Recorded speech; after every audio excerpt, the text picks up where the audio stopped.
बहुत समय पहले कुछ जवान लड़कियों पर जादूगरनी होने का आरोप लगाया जाता था और सबके सामने फांसी दे दी जाती थी। ये सजा सोलोमन की किताब के आधार पर दी जाती थी, जिसे सच झूठ जानने का जरिया माना जाता था।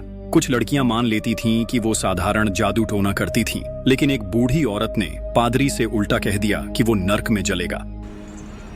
तू नर्क में जलेगा।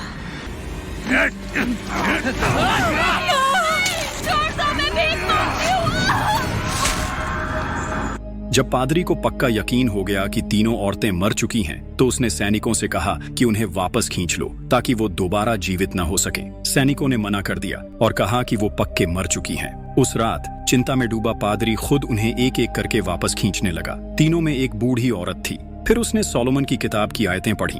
दो में से एक औरत को शांति मिली, लेकिन जब वो आखिरी औरत को खींच रहा था,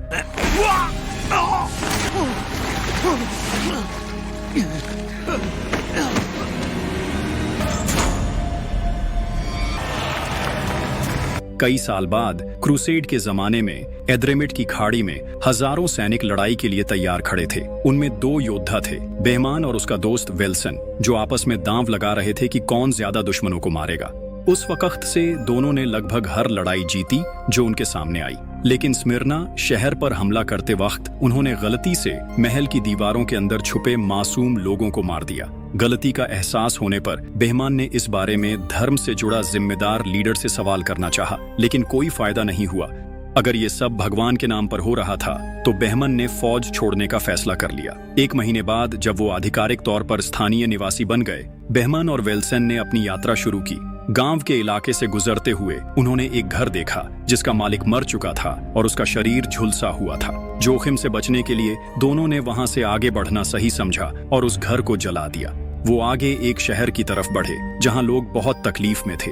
एक सैनिक जॉन ने बताया कि ये सब काले जादू की वजह से था, जो तेजी से फैल रहा था और कई लोगों की जान ले चुका था। बातचीत के दौरान माहौल थोड़ा तनावपूर्ण हो गया जब बेहमान, जो कुछ सामान बेच रहा था, गलती से अपनी तलवार गिरा बैठा क्योंकि एक बच्चा शरारत कर रहा था। वहां कुछ सैनिक मौजूद थे। फिर किसी ने रिपोर्ट किया कि बेहमान की हरकतें अजीब लग रही थीं। दोनों ने सैनिकों को हरा तो दिया, लेकिन जब वो तीरंदाजों की फौज से घिर गए तो बेहमान और विल्सन को हार माननी पड़ी। सौभाग्य से एक चर्च के पादरी डीबलजाक को पता चला कि बेहमान के पास जो तलवार थी वो किसी योद्धा की थी। डीबल दोनों को लेकर उस इलाके के नेता कार्डिनल एम्ब्रॉयज से मिले। उस कमरे में जॉन भी मौजूद था, जिससे वो पहले मिल चुके थे। जब कार्डिनल ने योद्धा का नाम पूछा तो उसे बेहमान और वेल्सन के बारे में पता चला, जो अब बहुत मशहूर और सम्मानित योद्धा बन चुके थे। फिर राजा ने बताया कि वो एक श्राप की वजह से, जो एक विच ने नरक से भेजा था, ब्लैक प्लेग की चपेट में आ गया है। इस महामारी को रोकने का एक ही तरीका था, पकड़ी गई विच को एक मठ तक ले जाना, जहां साधु लोग इसके इलाज के लिए जाने जाते थे। सोलोमन की किताब की आखिरी नकल उनके पास थी। उस बची हुई नकल में ऐसे शब्द और पवित्र श्लोक थे जो सभी श्रापों को खत्म कर सकते थे। लेकिन अफसोस, बेहमान ने पहले ही वादा कर लिया था कि वो राजा की सारी हुकूमत नहीं मानेगा। इसी वजह से बेहमान और वेल्सन को जेल में डाल दिया गया। जेल में बेहमान ने अपने उस फैसले के लिए वेल्सन से माफी मांगी, जिसकी वजह से वो इस हालत में पहुंचे थे। बातचीत के दौरान दोनों ने एक औरत को देखा। जेल में एक लड़की भी थी जिसे विच समझकर कैद किया गया था। एक रात जब वो जेल में थी तो बेहमान का बर्ताव बदल गया, क्योंकि उसने देखा कि ऐना के शरीर पर बहुत बुरी तरह अत्याचार किया गया था। सुबह होते ही बेहमान और वेल्सन ने डेबल से मिलने का फैसला किया और कहा कि वो उस औरत को मठ ले जाने को तैयार हैं। लेकिन ये मदद करने के लिए नहीं था कि महामारी खत्म हो जाए, बल्कि ये साबित करने के लिए था कि वो औरत असल में कौन है। वो सच में विच है या फिर शायद उसे बेगुनाह ठहराया जा रहा है। खैर, सारी तैयारी के बाद उन्होंने एक बंदी हगामार को भर्ती किया, जो मठ का लोकेशन और वहां तक जाने का रास्ता जानता था। हगामार के अलावा जॉन और डीबल भी इस मिशन में साथ थे, और हाँ, वो औरत विच भी। मठ की ओर जाते हुए जॉन ने डीबल से पूछा कि उसने ऐना को कैसे पकड़ा। डीबल ने बताया कि जब ऐना अकेले इधर उधर घूम रही थी और अजीब बातें कर रही थी, तभी उसे पकड़ा गया। डीबल को लगा कि शायद वो औरत सच में विच है। यहाँ तक कि उसके आने के 15 दिन बाद भी वो भयानक महामारी हर उस शहर में फैल गई जहाँ वो गई थी। आगे रास्ते में वेल्सन ने बेहमान को बताया कि शायद कोई उनका पीछा कर रहा है, इसलिए उन्होंने पता लगाने के लिए एक घात लगाई और तब खुलासा हुआ कि वो वास्तव में एक लड़का था जिसका नाम के था, जो एक मशहूर योद्धा का बेटा था और एक चर्च में रहता था। के जानबूझकर बेहमन के पीछे पीछे आया ताकि मदद की पेशकश कर सके। अगर बेहमन और विल्सन उसकी काबिलियत पर शक करते तो वो उसे लड़ाई में आजमा सकते थे, लेकिन क्योंकि वो नया था, के बस विल्सन से मारा पीटा जाता था। फिर भी बेहमन ने के को उनके साथ जाने की इजाजत दे दी। रात को बेहमन और उसकी टोली एक जंगल में आराम कर रहे थे। तभी बेहमन ने अना को खाना और कंबल दिया। साथ ही उसने पूछा, क्या वो डिबेल ही था जिसने तुम्हें चोट पहुंचाई? ये सुनकर एना ने जवाब दिया, हाँ, डिबेल ने सच में मुझे चोट पहुंचाई थी। अक्सर वो लड़कियों को विच बताकर इल्जाम लगाते हैं और उन्हें नदी में फेंक देते हैं ताकि पता चल सके कि वो सच में विच हैं या नहीं। फिर डिबेल ने बेहमन को चेतावनी दी कि विच के पास अपनी शिकार को धोखा देने की ताकत होती है, जिससे वो खुद को किसी घायल इंसान की तरह दिखा सकती है। आधी रात को जब जॉन पहरेदारी कर रहा था, अचानक पादरी डिबेल आया और उसे समझाने की कोशिश करने लगा। लेकिन जैसे ही जॉन जाने वाला था, वो औरत रोने लगी और उससे विनती करने लगी कि उसे पादरी के साथ अकेला मत छोड़ो। जॉन को जिज्ञासा हुई और उसने वजह पूछनी चाहिए, लेकिन काट, रुको, मैं तुम्हें कुछ नहीं।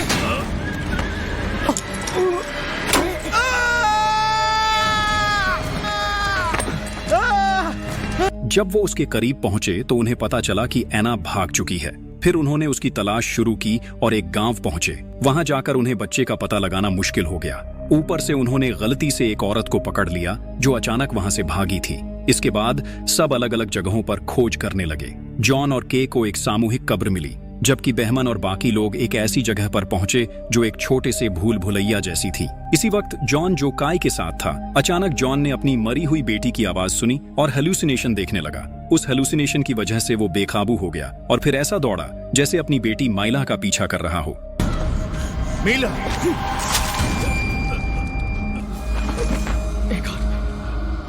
जब बाकी लोग पहुंचे तो काय ने बताया कि उसने जॉन के साथ ऐसा जानबूझकर नहीं किया था। काय ने कहा कि जॉन किसी और को देख रहा था और बार बार अपनी बेटी मीला का नाम पुकार रहा था। कुछ ही देर बाद वे आखिरकार एना को ढूंढ ही लिया। भले ही उसने विरोध किया और मना किया कि उसे मठ में मत ले जाओ, लेकिन आखिरकार एना पकड़ में आ गई। अगले दिन सुबह बेहमन और बाकी लोगों ने इस सफर में मारे गए जॉन की लाश दफना दी। काम खत्म होने के बाद डीबेल ने बेहमन को यह समझाने की कोशिश की कि जॉन की मौत उस विच की वजह से हुई है जिसने उसे धोखे और भ्रम में डाल दिया था। डीबेल को पूरा यकीन था कि वो विच हर किसी की कमजोरी का फायदा उठाएगी। आगे की यात्रा में वो एक पुराने पुल पर पहुंचे जो बिल्कुल भरोसेमंद नहीं लग रहा था, लेकिन चूंकि वही एकमात्र रास्ता था, बेहमान ने हिम्मत जुटाई और सबसे पहले खुद पुल पार किया ताकि यकीन हो सके कि रास्ता सुरक्षित है। जब वो सही सलामत दूसरी तरफ पहुंच गया तो बेहमान ने बाकी लोगों से जल्दी जल्दी पार करने को कहा। तभी अचानक एना को बंद करने के लिए इस्तेमाल हो रही गाड़ी फिसल गई और लगभग नीचे गिर ही पड़ी। उसी वक्त काय फिसलकर लटक गया था, लेकिन हैरानी की बात यह रही कि उस छोटी सी लड़की ने अपनी असामान्य ताकत का इस्तेमाल करके काय को बचा लिया। खैर, पूरी ताकत झोंक कर सबने मिलकर गाड़ी को भी खींच लिया और आखिरकार सुरक्षित तरीके से पुल पार कर लिया, इससे पहले कि वो पूरी तरह टूट जाता। शुक्रिया जान बचाने के लिए। दूसरी तरफ पहुंचकर वो धुंध से ढके गहरे जंगल की ओर बढ़ने लगे, लेकिन रास्ता साफ न दिखने की वजह से बेहमन ने तय किया कि सब यहीं रुकेंगे जब तक धुंध पूरी तरह छंट न जाए। खैर, रात को जब सब सो रहे थे तभी बेहमन और फेल्सन ने देखा कि हागमार चुपके से उस लड़की को मारने की कोशिश कर रहा है। उसका मानना था कि ये लड़की उनकी यात्रा के लिए बदकिस्मती लेकर आई है, लेकिन जैसे ही माहौल तनावपूर्ण हुआ, अचानक तेज भौंकने की आवाज गूंजी और उसी के साथ कई भेड़िए प्रकट हो गए। उन्होंने झुंड बनाकर हमला कर दिया। इस अफरा तफरी में हागमार मारा गया, जबकि बाकी लोग किसी तरह जान बचाकर भाग निकले। बहुत देर हो गई, हम कुछ नहीं कर सकते।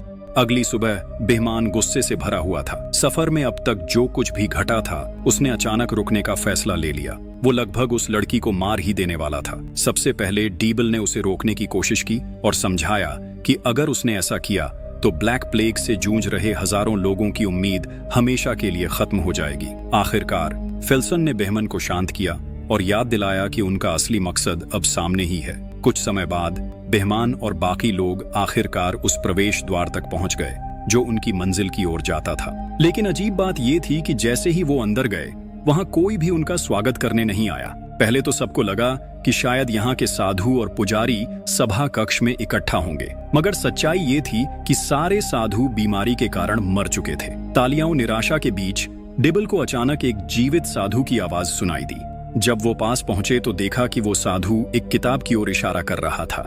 डिबल ने उस किताब को देखा और समझा कि ये वही सोलोमन की बची हुई किताब थी। इसमें वो सारी प्रार्थनाएं और मंत्र लिखे थे जो सदियों से बुरी शक्तियों से लड़ने के लिए इस्तेमाल किए जाते रहे थे। उस किताब को हाथ में लेकर डिबेल ने एना पर पवित्रीकरण का रिवाज शुरू किया। लेकिन जैसे ही ये सब चल रहा था, एना ने अचानक डिबेल पर हमला करना शुरू कर दिया, वो जो लगातार सोलोमन की किताब के श्लोक पढ़ रहा था। ये देखकर बेहमन तुरंत उसे रोकने के लिए दौड़ा, लेकिन उससे पहले ही एना ने अचानक अंधेरे की ताकत के बारे में कुछ कह डाला। बेहमन ने हमेशा ही युद्ध में अनगिनत निर्दोष लोगों की जान ली थी। एना की बात सुनते ही सब लोग हैरान रह गए, क्योंकि किसी जादूगर के लिए किसी की कड़वी जिंदगी के अनुभवों को जान पाना नामुमकिन था। तभी डिबेल को एहसास हुआ कि जिस शरीर में एना कैद थी, असल में वहां एक राक्षस मौजूद है। ये समझते ही उसने अपनी प्रार्थना बदल दी और शैतान भगाने की पूजा शुरू कर दी। मगर इससे हालात और भी ज्यादा खतरनाक हो गए।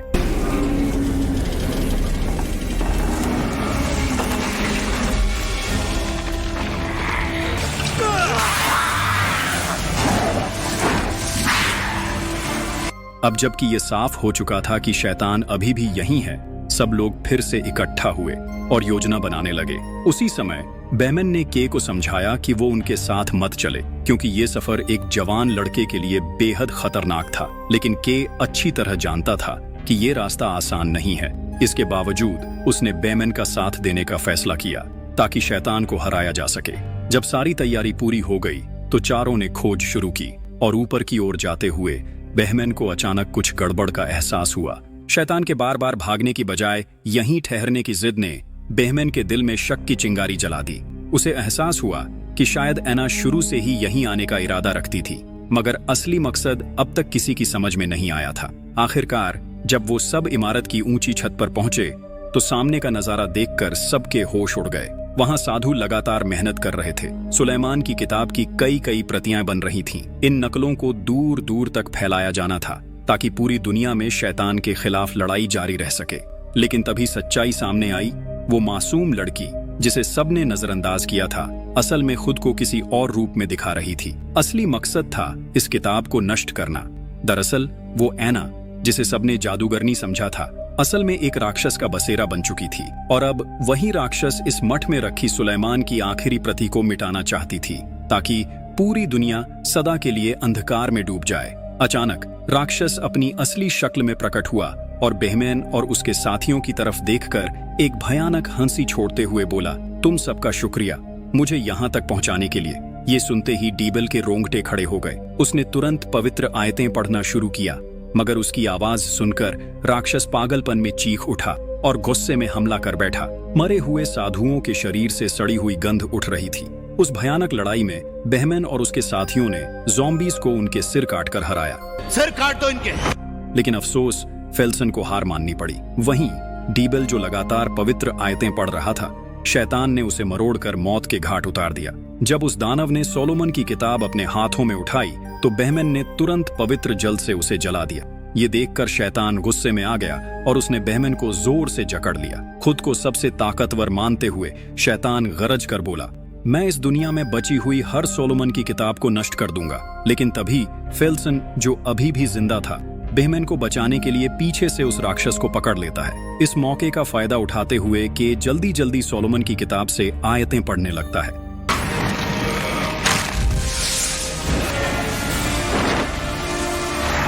बेहमन ये सब देखकर के को शैतान के हमले से बचाने की कोशिश करता है। वो तेजी से राक्षस पर टूट पड़ता है, उसे धक्का देता है और उसके शरीर के कई हिस्सों में चाकू घोंप देता है।